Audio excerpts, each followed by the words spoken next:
Yo, yo, yo, what's going on, good people? It's your homie HerbMan, busting you back upside the head with another, you guessed it, hot banger boogie.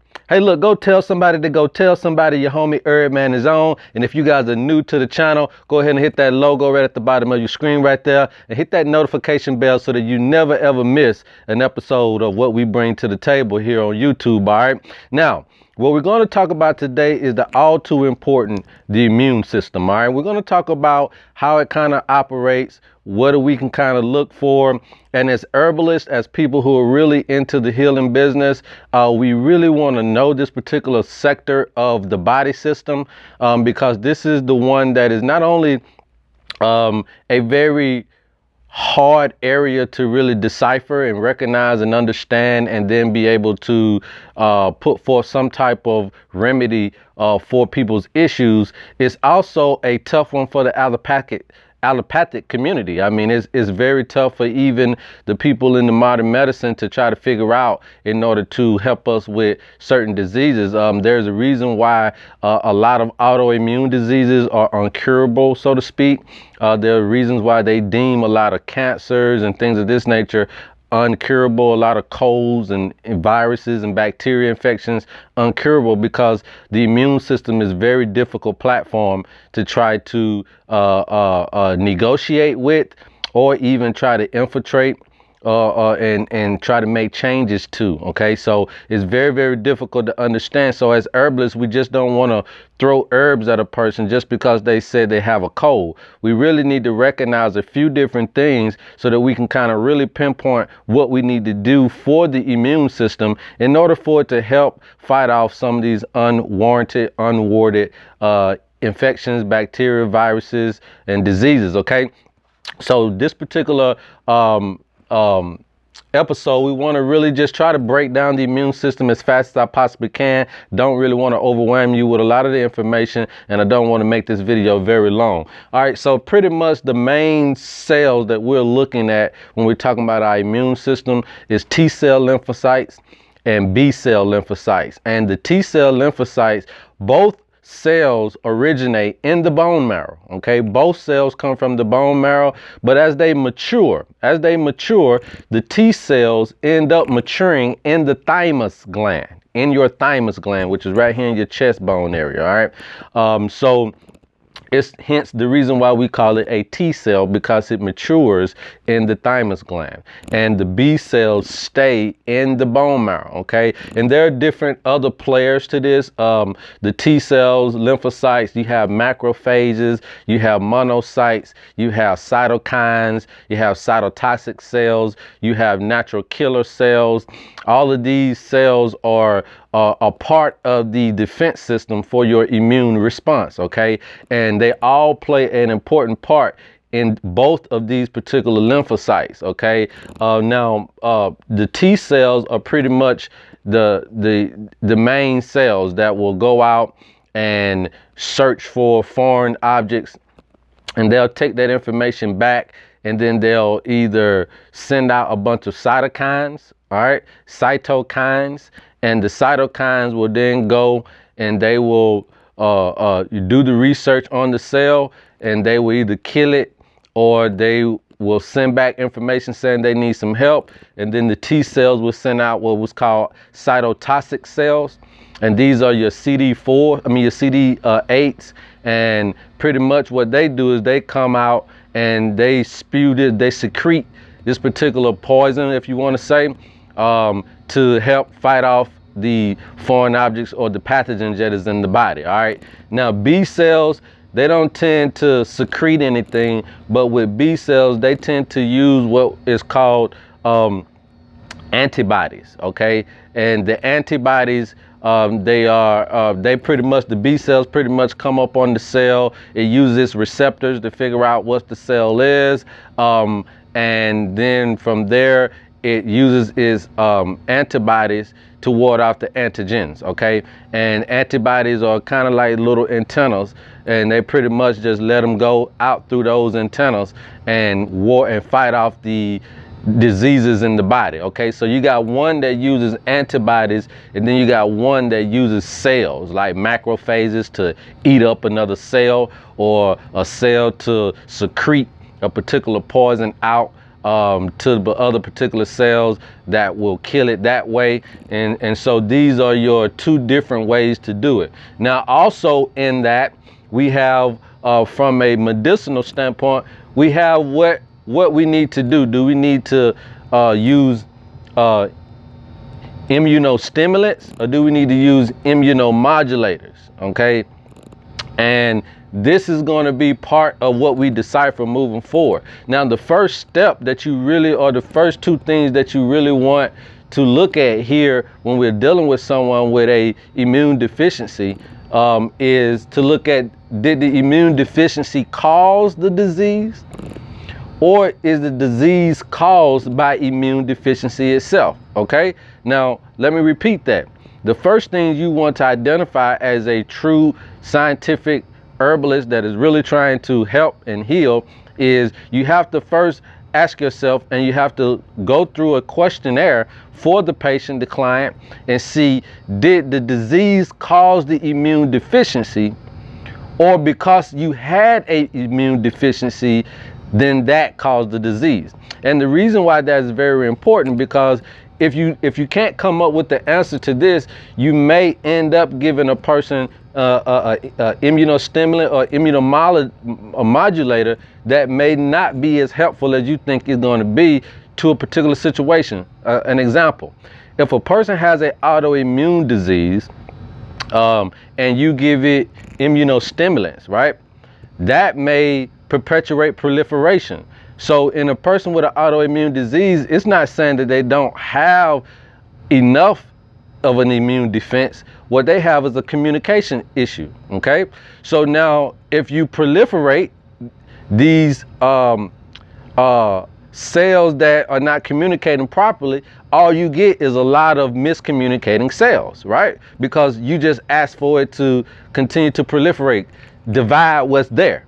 All right, make more of what's there already. Okay, and that's what you're doing when you're using immunostimulants. You're telling it to proliferate, to divide, to make more for the issue. All right, but you're making more of a defected cell. Okay, and it can cause more problems to the person than what you were thinking, because you don't know the scientific approach to the immune system. Okay, now let's say if you're using an immunomodulator to a person that has been infected, has AIDS, acquired immune deficiency, or they have cancer or something like that, then you're using immunomodulators when you probably really need to use an immunostimulant.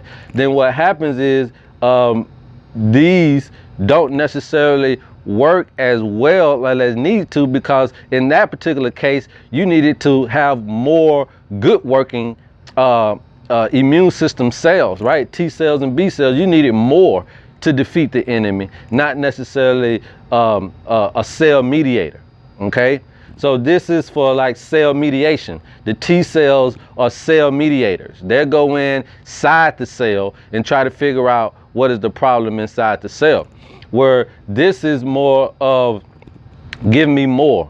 All right, give me more of what I don't have. So this is about less. This is about the cells being in distress, in the communication barrier. Okay, so you need to know which ones a person needs. So I hope that that particular information right there was very, very fruitful. If you never hear anything else in the video, that right there should very, very much help those that are suffering with issues in the immune department, and people who are trying to help figure that thing out. Now, there are certain herbs that you need to understand that may be immunostimulants or immunomodulators. And these herbs are echinacea, cat's claw, astragalus, turmeric, reishi and shiitake mushrooms, garlic, olive leaf, ashwagandha, licorice, and there's more. I mean, you have eleuthero, you have bone set, you have so many other different herbs that can help with immune deficiencies. Okay, but these are just some of the herbs and some of the most familiar herbs that people use. So if I know most people know about echinacea, right? But just because a person will have a cold doesn't mean that they need echinacea or elderberry, so to speak. Now, they're very useful, but you need to know why you need it based on, did a disease cause your immune deficiency, or did your immune deficiency cause a disease in you? Now, most people who are dealing with autoimmune diseases would be an immune deficiency that caused a disease: lupus, ulcerative colitis, Crohn's disease. These things would be, they're diseases that came from an immune deficiency that you had lying latent in your body and you didn't know it. Okay, so they didn't break down your immune system. Your immune system was broken down and caused these to happen within the body. All right, so this right here, I may want to look at immunomodulators, those things that can come in and change the molecular structure of the cells itself so that we can get back on communication. Why? Because autoimmune diseases are basically T cells that are pretty much eating up everything. They're fighting against everybody in the body. Okay, they don't recognize who's a friend or who's a foe. Okay, and so we may need to change the molecular structure of the T cell lymphocytes so that they can recognize each other a lot better. Again, too, the cells, another main cell that I didn't discuss is memory cells. So both T cell and B cell create memory cells, and from these memory cells, they're able to recognize the pathogen, put things in a record bank, right? And so if that pathogen ever comes back again, it'll know exactly what to do, and it'll have the troops ready for it when it does come back. So that's one of a awesome thing that the body does for us to help us in these situations. All right, and so once we've determined which one of these it is, we can now determine, do we need a immunomodulator, a immunostimulant? And so echinacea is an immunostimulant, cat's claw is an immunomodulator and an immunostimulant.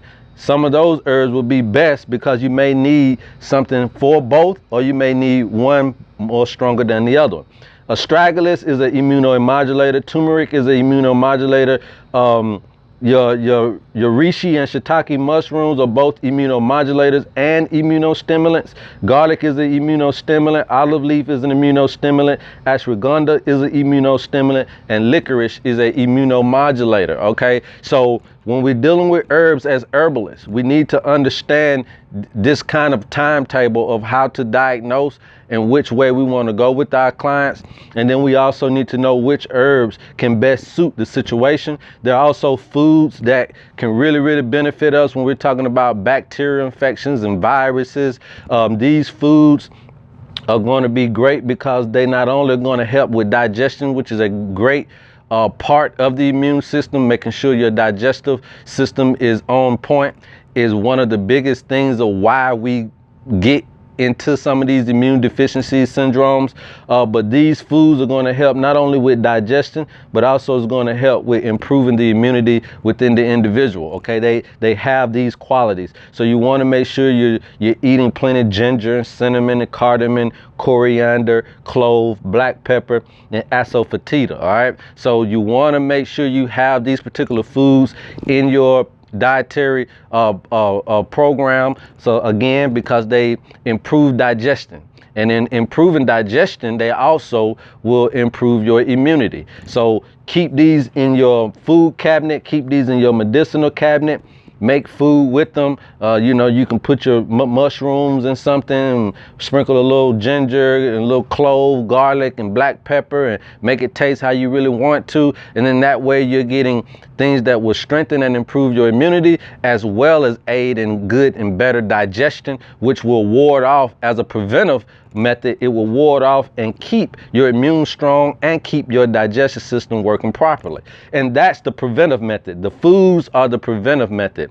The herbs and the foods are preventive method. But if you ever get in a situation, what you need to make sure is, which one of these do I need to use for my particular cold, my flu, for my infection, my bacteria. When we're talking about infections, you got herbs out there like thyme, oregano, some of the olive leaf extract, some of the strong herbs that could really put forth a very strong bind up against a foreign pathogen within the body. Those are the particular herbs you can use. You can put them in soups, you can put them in smoothies, you can put them, and you can get essential oils and rub them on the bottom of your feet, so you can sleep on them. It's all these types of things that you guys need to know, especially when we're talking about coronaviruses and cold and flu viruses and pneumonias that just haven't had the cures for, cancer and all this types of stuff. You can decipher it by understanding how your immune system works